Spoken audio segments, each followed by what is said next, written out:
Sa ngala ng Ama, ng Anak, ng Diyos, Espiritu Santo. Amen. Mabuting balita ng Panginoon ayon kay San Mateo. Puri sa iyo, Pare.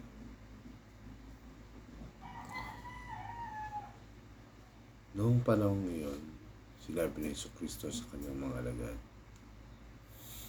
mag-ingat kayo sapagkat may mga taong magkakanulo sa inyo sa mga kuman at hahagupitin nila kayo sa mga sinagoga.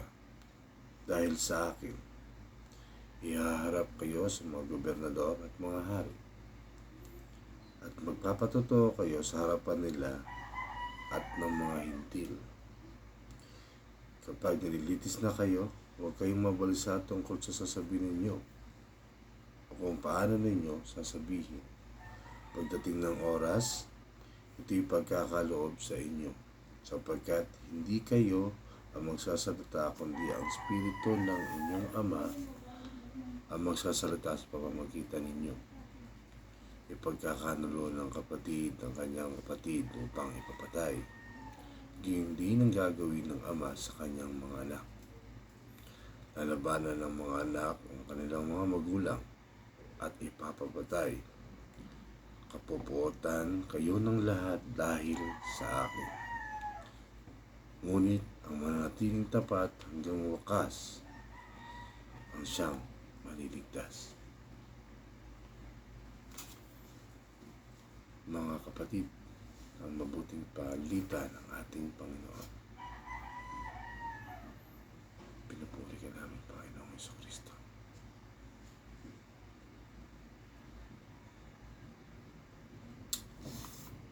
Magandang umaga po. Ngayong araw na to ay December 27, araw po ng Sabado. Pero ang binasa po natin na gospel ay ito yung dapat yung kahapon, December 26. Hindi tayo nakapag basa. Hindi tayo nakapag gawa ng video sapagkat medyo na-busy lang kahapon. Maaga kong ginupitan yung mga anak ko, yung tatlo kong binata. Tapos diretso pasok sa trabaho. Pag-uwi naman sa bahay, may ginawa. Plinano kong gumawa ng video. Nakita ko yung phone ko, low battery na siya. So, charge ko muna. Sabi ko, charge ko muna saglit. Tapos, tsaka ako gagawa ng video. Gabi na yon, siguro around 9:30 to 10, parang ganun. So, charge ko yung phone ko. Hindi ko na malaya, nakatulog na ako. Nagising ako ng alas 3 na madaling araw kanina. Wala na. So, sabi ko, hindi ako nakagawa ng video. Sabi ko, na-miss ko yung isang araw. Kaya, alas 6 ngayon. Kanina pa ako nag-iisip, ano ba yung itatalakay ko? Ano ba yung isi-share ko ngayon sa araw na to? Yung kahapon ba? O yung gospel ngayong araw? Sabi ko, sa sarili ko na ayoko mag-miss. So, ang binasa natin ngayon, yung gospel to kahapon, na kung saan sinabi nga ni Jesus sa kanyang mga alagad, patungkol to sa kanyang mga alagad, may papagkakanulo kayo at ililitis kayo sa mga gobernador at mga hari. Subalit huwag kayong matakot sapagkat pagdating ng oras, hindi nyo kailangan mag-isip o magsalita sapagkat ang Espiritu ng Ama ang magsasalita para sa inyo. Na kung saan, sinabi pa dito ni Jesucristo, na kung saan mag-aaway-away ang magkakapatid, ang magulang sa anak at ang anak sa magulang. Na kung saan, kung sino yung mananatiling tapat, siyang maliligtas. Napakaganda po ng mensahe na to. Na kung saan, sa panahon ngayon, ang nangyayari sa mga buhay natin, at Ayan talaga yung karaniwan nangyayari. Hindi maiwasan. Hindi naman natin alam kung ano yung pulot dulo, kung ano yung pinagmulan, pero nangyayari yan. Pero napakalinaw po ng mensahe ng Panginoon natin dito na kung saan minsan may mga pagkakataon na kailangan natin manalig, kailangan natin manatiling naniniwala sa Kanya, kailangan natin yung faith natin sa Kanya, huwag mawala kahit anong problemang dumating. Dahil ayun yung magliligtas sa atin. Mahirap man dumating yung mga pagsubok, yung mga struggle na nangyayari sa atin. Lahat yan, basta manatili tayong nakakapit sa Kanya.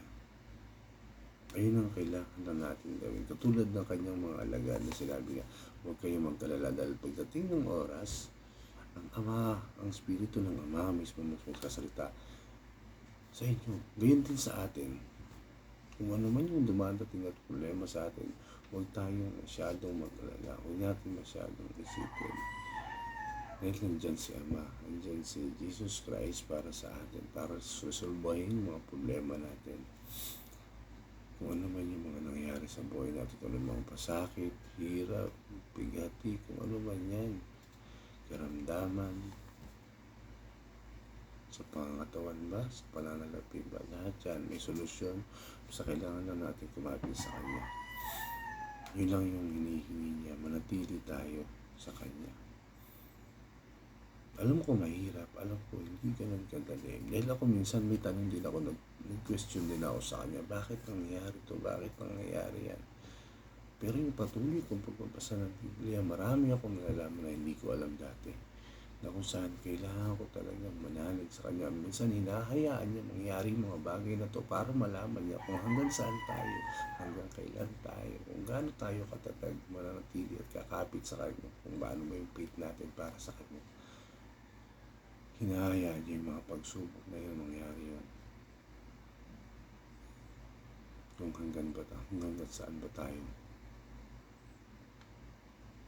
At marami akong nalaman dito sa Biblia na hindi ko talaga alam.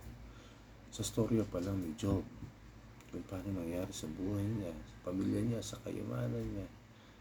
Pero nanatili pa rin siya tapat sa kanya sa Diyos. Na kahit sabi sa kanya, talikuran mo na yung Diyos mo. Kahit yung asawa niya mismo, talikuran yung Diyos mo at magpakamatay ka. Sa kanya, pero nanatili pa rin siya. At ibinalik sa kanya ng Diyos yun. Doble pa. Diba? Tulad din sa kanya mga apostol. May nangyayari din ng mga pangyayari na kung saan hindi matanggap nila at kinestyor nila sa Jesucristo. Bakit nangyayari to? Na ako mismo na nasa harapan ninyo, nakasama nyo, hinayaan nyo nangyayari to, pero yung mga hintil na yan ay tinutulungan nyo. Tinanong din siya ng mga apostol niya. Si Simon Pedro. Ganon din si Tomas. Ganon din si Santiago.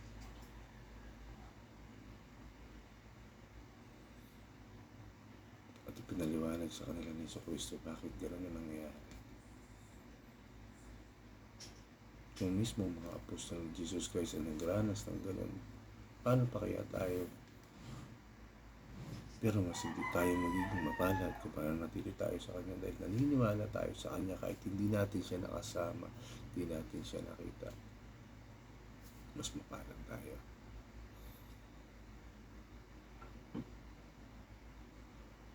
Kaya mga kapatid,